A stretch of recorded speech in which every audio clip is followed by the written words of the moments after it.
सोलापूर महानगरपालिका 2025 आणि 26 यामधला महत्त्वपूर्ण अर्थसंकल्पीय सभा पार पडली असून या सभेमध्ये नगरसेवक प्रवीण दर्गो पाटील यांनी डीपीआर या अंतर्गत असणारा महत्त्वपूर्ण असा भूसंपादनाचा अत्यंत महत्त्वाचा विषय आणि वास्तविक मुद्दा या सभेमध्ये उपस्थित केलाय। सोलापूर महानगरपालिका 2026-27 अर्थसंकल्प सभेत नगरसेवक प्रवीण दर्गो पाटील यांनी डीपीआर मधील आरक्षित जमिनींच्या भूसंपादनाचा अत्यंत महत्त्वाचा आणि वास्तववादी मुद्दा सभागृहात ठामपणे मांडला।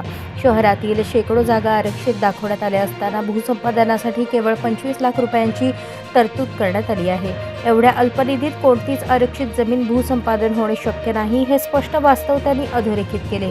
भूसंपादनासाठी आवश्यक निधीच उपलब्ध नसेल तर शहरभर अशा पद्धतीने आरक्षण टाकणे जमीनधारकांवर अन्यायकारक ठरणार असून त्यांच्या मालमत्तेवर अनावश्यक बंधने येत आहेत असा ठाम सवाल त्यांनी उपस्थित केला।